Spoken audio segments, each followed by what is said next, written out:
Today is araw ng Tuesday. Ngayon ay Tuesday. Tapos medyo malamig-lamig na siya, guys.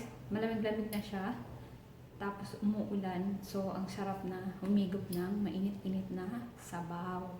So, ngayon guys, magluluto ako ng Sotto soup kasi yung asawa ko mahilig din sa soup, mukhang soup. Parang ako, mukhang soup. So, ayan.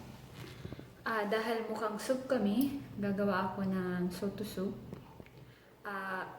Originally from Suriname, I think, ang Sotto soup. So, dadagdagan ko na lang ng mga ilang ingredients. Kasi dadagdagan ko na lang siya. Pero guys, nakakamiss talaga yung sarap humigop ng sabaw na yung fresh na isda. Kakalamansian mo lang, tapos lalagyan mo ng talbos ng kamote with kalamansi, igisa mo lang. Ang sarap mo, nakakahumsik. Tapos naglalaway pa ako sa mga soup na yan. Yan, favorite ko yung mga soup na yan. At saka yung mga noodles na yan. Ako, pag yan ang nakita ko, nagtutulo ang laway ko dyan. So ngayon guys, magluluto tayo ng Sotto soup. So ayan, ang dami ko pang sinasabi. Simulan na natin. Ayan guys, see you!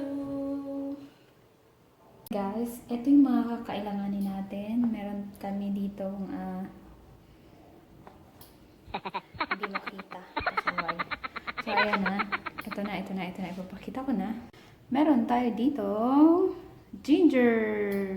So ayan, may luya tayo. At saka yung bawang. Tsaka meron tayong lemongrass at saka nor cubes, guys. Ang daming gagawin ko ngayon. O, ayan, 4. So, ito yung sibuyas. Ito, kailangan din natin to. Hindi ko alam kung ano to. Yung pangalan. So, ayan, ito.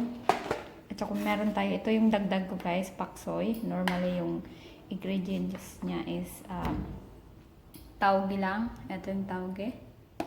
At ito naman ang paksoy, yung dahon, yung leaves. Ito yung parsley, hindi siya kinchay, basta parsley. Ito naman yung cabbage. So, ayan. At meron tayo dito 2 eggs. Ayan. Pang-garnish lang siya. Of course, nidan natin ang fish sauce. Ayan siya, type fish sauce. So, syempre, kailangan natin ng pan. Nakabal na rin ako ng chicken. Yung chicken yung guys, binuli ko kasi ipa-fry ko siya kasi para hindi siya, para crispy siya. Kailangan natin dati ng oil.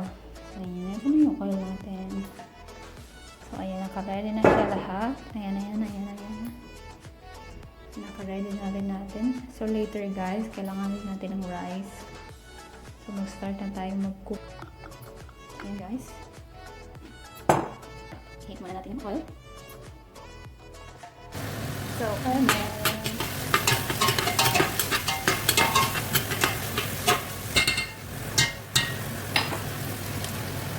Natin yung garlic. Ilagay natin yung garlic.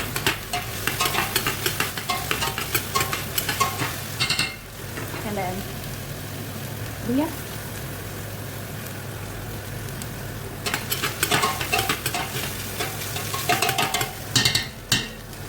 Ito na kulay pa.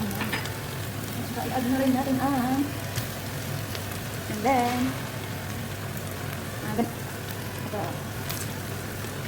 So, ayan.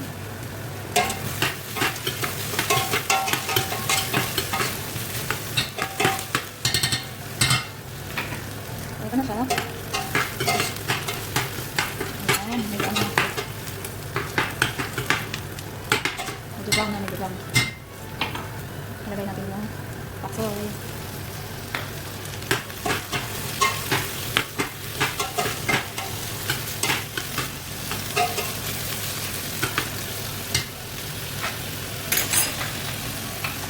Ilagay natin yung more.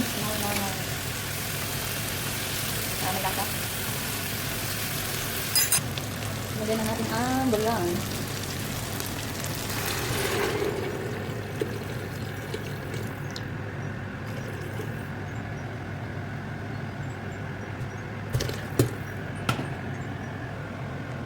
ano siya guys, kasi nahihingi ng sabaw. So, ayan, kumukulo siya. Normally, hindi talaga siya kulo. Pantayin lang natin na kumulo.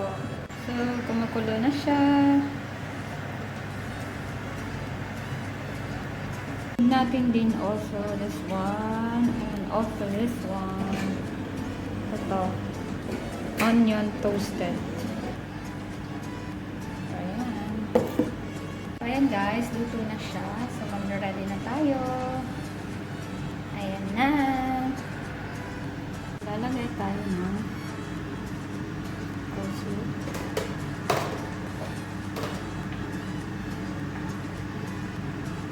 Tauge. Ayan. Bok choy.